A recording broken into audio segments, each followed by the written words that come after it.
Vizianagaram MLC ఉప ఎన్నిక రద్దయింది. స్థానిక సంస్థల ఉప ఎన్నికను కేంద్ర ఎన్నికల సంఘం రద్దు చేసింది. ఈ నెల 28న జరగాల్సిన ఉప ఎన్నిక రద్దు చేశారు. ఎమ్మెల్సీ ఇందుకూరు రఘురాజుపై మండలి చైర్మన్ అనర్హత వేటు వేశారు. మండలి చైర్మన్ నిర్ణయాన్ని ఏపీ హైకోర్టు తప్పుపట్టింది. ఇందుకూరు రఘురాజుపై అనర్హత వేటు చెల్లదని హైకోర్టు తీర్పిచ్చింది. అనర్హత వేటు నిర్ణయాన్ని రద్దు చేస్తూ ఆయన ఎమ్మెల్సీగా కొనసాగొచ్చని హైకోర్టు పేర్కొంది. హైకోర్టు నిర్ణయం మేరకు విజయనగరం స్థానిక సంస్థల ఎమ్మెల్సీ ఉప ఎన్నిక నోటిఫికేషన్ రద్దు చేస్తూ ఈసీఐ నిర్ణయం తీసుకుంది. ఇదే అంశానికి సంబంధించి పూర్తి సమాచారం మా ఏపీ కోఆర్డినేటర్ రాజేష్ అందిస్తారు. రాజేష్,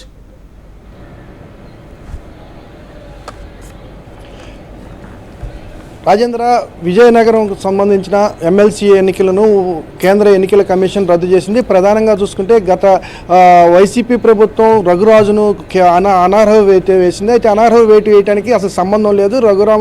రఘురాము పార్టీకి విధేయుడిగా పనిచేసినప్పటికి కూడా సంబంధం లేని కారణాలు చూపుతూ తనపై అనర్హత వేటు వేసిందనేసి హైకోర్టుని ఆశ్రయించిన రఘురాజు కేవలం తనకి సంబంధం లేని పనులన్నింటినీ తన మీద పెట్టి ప్రభుత్వం రద్దు చేసింది. అయితే దానికి వ్యతిరేకంగా తను అనర్హత వేటు నుంచి తీసివేయాలనేసి హైకోర్టును ఆశ్రయించడంతో హైకోర్టు ఖచ్చితంగా అతనిపై వచ్చిన ఆరోపణలన్నీ కూడా అవాస్తవం, ఖచ్చితంగా అతను ఎమ్మెల్సీగా కొనసాగుతాడనేసి తీర్పు రావడంతో కేంద్ర ఎన్నికల కమిషన్ ఈరోజు ఈ నెలలో జరగబోయే ఎన్నికలను కూడా సైతం రద్దు చేసింది. అయితే పూర్తిగా ఈ రోజు నుంచి చూసుకుంటే రఘురాజు ఖచ్చితంగా ఎమ్మెల్సీగా కొనసాగుతాడు. మండలి తీసుకున్న నిర్ణయం మాత్రం తప్పు నిర్ణయం.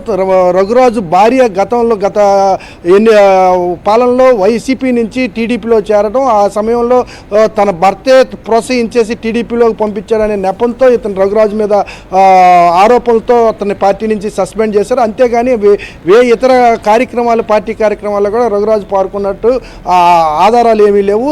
మండలి నిర్ణయాన్ని కూడా తప్పుపట్టి హైకోర్టు ఇచ్చిన నిర్ణయం తీసుకొని కేంద్ర ఎన్నికల సంఘం అయితే మాత్రం పూర్తిగా రఘురాజు ఎన్నికలను ఉప ఎన్నికలు ఏవైతే అనౌన్స్ చేశారో ఆ ఉప ఎన్నికలను రద్దు చేస్తూ జీవోని విడుదల చేసింది. అయితే రఘురాజు ఈ రోజు నుంచి కూడా ఎమ్మెల్సీగా కొనసాగుతాడనేసి పూర్తిగా ఈ హైకోర్టు ఇచ్చిన ఉత్తర్వుల్లో ఉంది. Rajendra. Right, thank you Rajesh.